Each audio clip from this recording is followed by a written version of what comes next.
ഇന്ന് രാവിലെ കണ്ടൊരു പോസ്റ്റ്, ഒരു FB പോസ്റ്റ് കണ്ടിരുന്നു. അതും ഇന്ന് ഞങ്ങൾ പോയ അവിടുത്തെ ഫൈസൽക്കാട് FB പോസ്റ്റ് ആയിരുന്നു. വേറെ ഒന്നല്ല, വീട്ടിൽ വിളിച്ച് വരുത്തിയിട്ട് അപമാനിക്കുക എന്ന് പറയില്ലേ, എന്നെ അല്ല, എന്റെ ഫ്രണ്ട്സിനെയാണ്. ഹായ് ഗൈസ്, ബിഗ് ബോസ് അവസാനിച്ചതിന് ശേഷവും ബിഗ് ബോസ് സീസൺ 7 കണ്ടസ്റ്റന്റ്സിന്റെ വിശേഷങ്ങൾ അവസാനിക്കുന്നില്ല. ആദില നൂറ റിലേറ്റഡ് ആയിട്ടുള്ള ഒരു വാർത്തയാണ് ഇന്ന്. വാർത്ത ഒന്നും പറയാൻ പറ്റില്ല, എല്ലാവരും കണ്ടു കാണും. മലബാർ ജ്വല്ലേഴ്സ് ഉടമ ഫൈസലിന്റെ ഒരു വിഷയമാണ്. ആദില നൂറ എന്ന് പറയുന്നവരെ ഇൻവൈറ്റ് ചെയ്ത് അവർ വന്ന് ചടങ്ങിലെല്ലാം പങ്കെടുത്ത് ഭക്ഷണമൊക്കെ കഴിച്ച് പോയതിനു ശേഷം വിളിച്ചു വരുത്തി അപമാനിക്കുക എന്നൊക്കെ പറയുന്ന പോലത്തെ ഒരു പരിപാടിയാണ് ഈ ഫൈസൽ എന്ന് പറയുന്ന പുള്ളിക്കാരൻ കാണിച്ചിരിക്കുന്നത്. പുള്ളി ഒരു ഫേസ്ബുക്ക് പോസ്റ്റ് ഇട്ടിരിക്കുകയാണ്. പോസ്റ്റ് ഇങ്ങനെയാണ്: എന്റെ ഗൃഹപ്രവേശന ചടങ്ങുകളിൽ സമൂഹത്തിലെ വ്യത്യസ്ത മേഖലകളിൽ നിന്നുള്ള നിരവധി പ്രമുഖ വ്യക്തികൾ പങ്കെടുത്തു. ആഗോളതലത്തിൽ ബിസിനസ് രംഗത്ത് പ്രവർത്തിക്കുന്ന ഞങ്ങളെ സംബന്ധിച്ചിടത്തോളം എല്ലാത്തരം സൗഹൃദങ്ങളും കാത്തു സൂക്ഷിക്കേണ്ടതുണ്ട്. എന്നാൽ എൻ്റെ പരിപാടിയിൽ 2 പെൺകുട്ടികൾ പങ്കെടുത്തത് എനിക്ക് മുൻകൂട്ടി അറിവുണ്ടായിട്ടല്ല. പൊതുസമൂഹത്തിൻ്റെ സഹദാചാര മൂല്യങ്ങളെ വെല്ലുവിളിച്ചും സ്വന്തം മാതാപിതാക്കളെ തന്നെ ധിക്കരിച്ചും സമൂഹ മാധ്യമത്തിൽ താറടിച്ചു പ്രവർത്തിച്ചുകൊണ്ടിരിക്കുന്ന അവരെ സ്വീകരിച്ചതിലൂടെ പുതുതലമുറയ്ക്ക് തെറ്റായ സന്ദേശം നൽകിയെന്ന ആരോപണത്തെ മുഖവിലക്കെടുക്കുന്നു. മൂല്യങ്ങൾ സംരക്ഷിക്കുന്നതിൽ ഒരു വിട്ടുവീഴ്ചയും പാടില്ല എന്ന് തിരിച്ചറിഞ്ഞുകൊണ്ട് എൻ്റെ ആത്മാർത്ഥമായ ഖേദം അറിയിക്കുകയും സമൂഹത്തോട് ക്ഷമ ചോദിക്കുകയും ചെയ്യുന്നു. ഇവിടെ പുള്ളിക്കാരൻ പറയുന്ന കാര്യങ്ങൾ അത്രയും തന്നെ നുണയുണ്ട് എന്നുള്ളത് റസ്മിൻ എന്ന് പറയുന്ന ബിഗ് ബോസ് സീസൺ 6 കണ്ടസ്റ്റന്റ് വന്നിട്ട് എല്ലാ കാര്യങ്ങളും വെളിപ്പെടുത്തുന്നുണ്ട്. അതായത് റസ്മിന്റെ കയ്യിൽ നിന്ന് കോൺടാക്ട് നമ്പറും കാര്യങ്ങളും മേടിച്ചിട്ടാണ് ആദില നൂറേനെ ഇവർ ഇൻവൈറ്റ് ചെയ്തത്. പുള്ളി പറയുന്നത് വെച്ചാൽ ഞാൻ അറിയത്തില്ല, PA ആണ് ഇൻവൈറ്റ് ചെയ്തത്, പുള്ളിക്കാരൻ അറിയത്തില്ല എന്നാണ് പറയുന്നത്. പക്ഷെ അവിടെ ചെന്നത് ആ ഒരു വീഡിയോയിൽ നിന്ന് തന്നെ വ്യക്തമാണ്. എന്തുകൊണ്ടാണ് മുസ്ലിം കമ്മ്യൂണിറ്റി ഭൂരിഭാഗം ആളുകൾ മേലെ മേലെ പിടിപാടുള്ള ആളുകളുടെ കയ്യിൽ നിന്നൊക്കെ ചെയ്തതിനൊക്കെ ചിലപ്പോൾ വഴക്ക് കേൾക്കുന്നുണ്ടാവാം, താഴ്ത്തി കെട്ടുന്നുണ്ടാവാം, ഒക്കെ ചെയ്യുന്നുണ്ടാവും.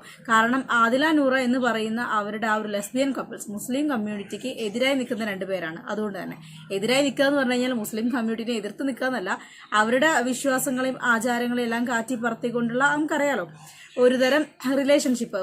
അപ്പൊ അങ്ങനെ നോക്കേ ഇവര് അവിടെ വന്നതിനെ തുടർന്നിട്ട് ഒരുപാട് പേർക്ക് ചിലപ്പം അത് അലോസരമുണ്ടാക്കി കാണണം, ഇഷ്ടക്കേട് കാണണം. അങ്ങനെ വരുന്ന സമയത്ത് സ്വാഭാവികമായും ഫൈസൽ എന്ന് പറയുന്ന ആൾക്ക് പ്രഷർ ഉണ്ടായിരിക്കാം. ഒരുപക്ഷെ കസ്റ്റമർ കുറഞ്ഞാലോ തന്റെ ബിസിനസ്സിൽ ഇടിവ് സംഭവിച്ചാലോ എന്നുള്ള പേടികളൊക്കെ കൊണ്ടും പിന്നെ മുസ്ലിം കമ്മ്യൂണിറ്റിയിലെ ഉന്നതരായിട്ടുള്ള ആളുകളുടെ അടുത്ത് വരുന്ന പ്രഷർ കൊണ്ടോ ചീത്തവിളി കൊണ്ടോ ഒക്കെ ആയിരിക്കാം പെട്ടെന്ന് രാവിലെ ഇങ്ങനെ ഒരു ഫേസ്ബുക്ക് പോസ്റ്റുമായിട്ട് രംഗത്ത് വന്നിട്ടുണ്ടായിരിക്കാം.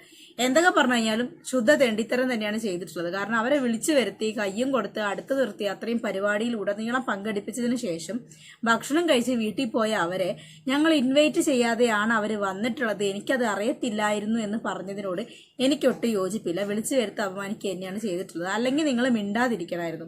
എന്തായാലും അവർ വന്നു പോയി. ഇനി അതിനെക്കുറിച്ച് പറഞ്ഞു കഴിഞ്ഞാൽ അത് മോശമാണ്, വഷളാവും എന്നുള്ള കാര്യം ചിന്തിച്ചിട്ട് ഞാൻ വിളിച്ചിട്ടല്ല അവർ വന്നത് എന്ന് പറയാതിരിക്കണമായിരുന്നു. പുള്ളിക്കാരൻ എന്ത് ചെയ്തു, വേഗം അത് മാറ്റി പറഞ്ഞു. കാരണം തന്റെ ബിസിനസിനെ ബാധിച്ചാലോ അല്ലെങ്കിൽ നല്ല നല്ല സൗഹൃദങ്ങൾ കാറ്റി പറന്നു പോയാലോ എന്നുള്ള ഭയം കൊണ്ട് ഞാൻ വിളിച്ചിട്ടില്ല, എനിക്ക് ഇതിനെപ്പറ്റി അറിയത്തില്ല എന്നും പറഞ്ഞിട്ട് ഒരു അച്ചടി അങ്ങോട്ട് ഇറക്കി വിടുക. എന്താണെങ്കിലും റസ്മിൻ ഭായ് ഇതിനെ കുറിച്ച് കുറച്ച് കാര്യങ്ങൾ പറയുന്നുണ്ട്, അതൊന്ന് കേട്ടേക്കാം. എല്ലാവർക്കും നമസ്കാരം, ഞാൻ റസ്മിൻ. ഭയങ്കര സങ്കടകരമായിട്ടുള്ള ഒരു കാര്യം രാവിലെ തന്നെ കണ്ടു. വേറെ ഒന്നല്ല, ഞങ്ങള് ഈ കഴിഞ്ഞ ദിവസം ഒരു പ്രോഗ്രാമിന് പോയിരുന്നു.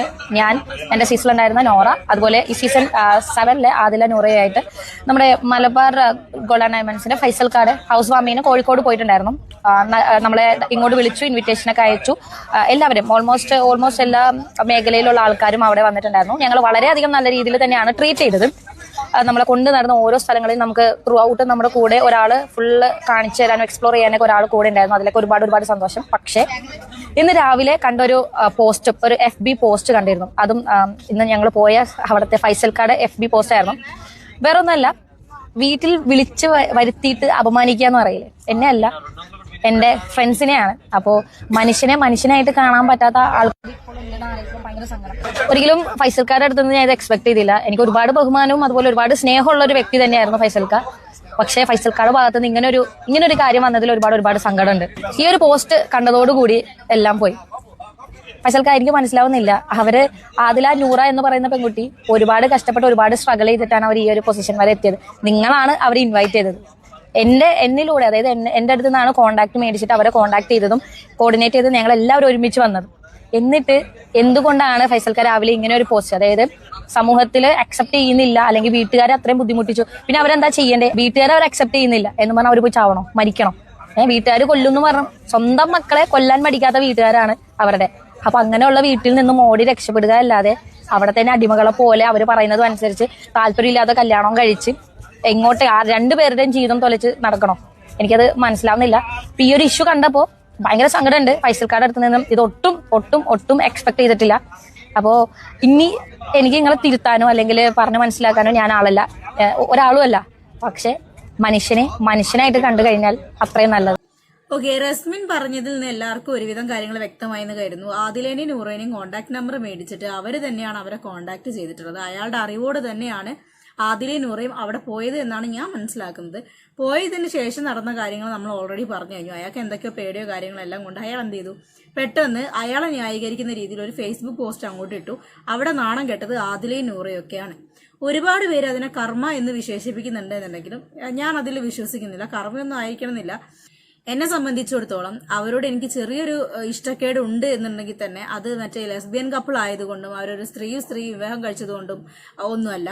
അവര് ബിഗ് ബോസ് ഹൗസിനകത്ത് അനുവിനോട് കാണിച്ചിട്ടുള്ള ആ ഒരു കുത്തിത്തിരിപ്പ് സ്വഭാവം തന്നെയാണ് എനിക്ക് അവരോട് ചെറിയ രീതിയിലുള്ള ഒരു ഹേറ്റ് സ്പ്രെഡ് ആവാനുള്ള കാരണം. അല്ലാത്ത രീതിയിൽ സ്ത്രീയും തമ്മിൽ വിവാഹം കഴിക്കുന്നതൊക്കെ അവരുടെ ഇഷ്ടം, അവർ വിവാഹം കഴിച്ച് ഹാപ്പി ആയിട്ട് ഒരുപാട് കാലം മുമ്പോട്ട് പോട്ടെ എന്ന് തന്നെ ഞാനും ആഗ്രഹിക്കുന്നു. അല്ലാതെ നമ്മളൊരു കൂട്ടുകാരിൻ്റെ ഒക്കെ കൂടെ നടന്ന് എല്ലാ കാര്യം അറിഞ്ഞതിന് ശേഷം നാലാളെ കാണുന്ന സമയത്ത് അവരെ കുറ്റപ്പെടുത്താൻ വേണ്ടി നമ്മളെ കയ്യിലുള്ള അവർ വിശ്വസിച്ച് നമ്മളോട് പറഞ്ഞ കാര്യങ്ങളെല്ലാം തന്നെ ഓപ്പോസിറ്റ് പറഞ്ഞ് പിന്നെ അവർക്കെതിരെ തിരിച്ച് പിന്നെ അവരുണ്ടാക്കുന്ന വഴക്കും കാര്യങ്ങളും എല്ലാം കേട്ടിട്ടൊരു മനസുഖം കൊള്ളുന്ന ആ ഒരു സ്വഭാവം ഉണ്ടല്ലോ, എനിക്ക് അത് മാത്രമാണ് ഈ ആദില നൂറേൻ്റെ അടുത്ത് ഇഷ്ടമല്ലാത്ത ഒരേ ഒരു ക്യാരക്ടർ. അത് ആ ബിഗ് ബോസ് ഹൗസിനകത്ത് തന്നെ വ്യക്തമായതുകൊണ്ടാണ് എനിക്ക് അവരോട് ചെറിയ രീതിയിലൊരു ഹേറ്റ് സ്പ്രെഡ് ആയിട്ടുള്ളത്. അത് ഞാൻ എൻ്റെ പല വീഡിയോസിൽ പറഞ്ഞിട്ടുണ്ട്. ലക്ഷ്മി പറഞ്ഞ പോലെ വീട്ടിലെന്നല്ല വീടിന്റെ പരിസരത്ത് പോലും സ്വഭാവം കൊണ്ട് കയറ്റാൻ ഒക്കത്തില്ല, വായില നാക്കുകൊണ്ട് കേട്ടോ. അവിടെ ചെന്ന സമയത്ത് അനുമോളും ഉണ്ടായിരുന്നു വേദിയിലൊക്കെ. അപ്പൊ അനുമോളെ കാണുകയും വലിയ രീതിയിൽ ലോഹ്യം കാണിക്കുന്നില്ലെങ്കിലും ചെറിയ രീതിയിൽ സംസാരിക്കുന്നൊക്കെ ഉണ്ട്. എനിക്ക് തോന്നുന്നു അനുമോൾ അധികം അടുപ്പിക്കാത്തതായിരിക്കാം എന്നാണ് എനിക്ക് തോന്നുന്നത്. കാരണം പുറത്തു വന്നതിന് ശേഷം വീഡിയോസും കാര്യങ്ങളും ട്രോൾസും എല്ലാം കാണുന്ന സമയത്ത് ഒരുവിധം കാര്യങ്ങൾ വ്യക്തമാവും. അനുമോളെ ഏറ്റവും കൂടുതൽ കട്ടപ്പ ശൈത്യനേക്കാളും പുറകിൽ നിന്ന് കുത്താൻ ആദില ആണ് മുൻകൈ എടുത്തത് എന്നുള്ള കാര്യങ്ങളെല്ലാം തന്നെ. കാരണം ശൈത്യക്ക് വേണ്ട പോയിന്റ്സും കാര്യങ്ങളൊക്കെ ആദിലയാണ് ഇട്ട് കൊടുത്തുകൊണ്ടിരുന്നത്. അങ്ങനെ നോക്കുന്ന സമയത്ത് അനുമോൾ അധികം ആദിലനോട് പുറമേന്നും അധികം അടുപ്പം കാണിക്കാത്തതാണ് നല്ലത്. കാരണം കൂടുതൽ വിശ്വസിച്ച് വീണ്ടും എന്തെങ്കിലുമൊക്കെ പറഞ്ഞ് വല്ലാതെ അടുപ്പത്തിലായി നാളെ പിറ്റേന്ന് വീണ്ടും ഒരവസരം കിട്ടുന്ന സമയത്ത് കയ്യിലുള്ളതെല്ലാം കൂടെ പുറത്തെറിഞ്ഞിട്ട് അനുമോളെ നാറ്റിക്കാനുള്ള സാധ്യത കൂടുതലുള്ളത് കൊണ്ട് തന്നെ ആദ്യം പറയേണ്ട കാര്യമായിരുന്നു, അവസാനത്തിലേക്കായിപ്പോയി. നമ്മൾ ഒരുപാട് അതിലെ കണ്ടിട്ട് ഞാൻ കുറച്ച് തിരക്കിലൊക്കെ ആയിരുന്നു. അതാണ് വീഡിയോസും കാര്യങ്ങളൊക്കെ ഇടാൻ സാധിക്കാതിരുന്നത്. ഇന്ന് മുതൽ നമുക്ക് അങ്ങോട്ട് കണ്ടിന്യൂസ് ഡെയിലി വീഡിയോ ഇടാം എന്ന് കരുതുന്നു. അപ്പം ചാനൽ ആദ്യമായിട്ട് കാണുന്ന ആൾക്കാരാണെങ്കിൽ മറക്കാതെ ലൈക്ക് ചെയ്യുക, ഷെയർ ചെയ്യുക, സബ്സ്ക്രൈബും കൂടെ ചെയ്തേക്കുക. വീഡിയോ ആയിട്ട് റിലേറ്റ് ചെയ്ത് എന്തെങ്കിലും ഒരു കാര്യം കമന്റ് ചെയ്തേക്കുക.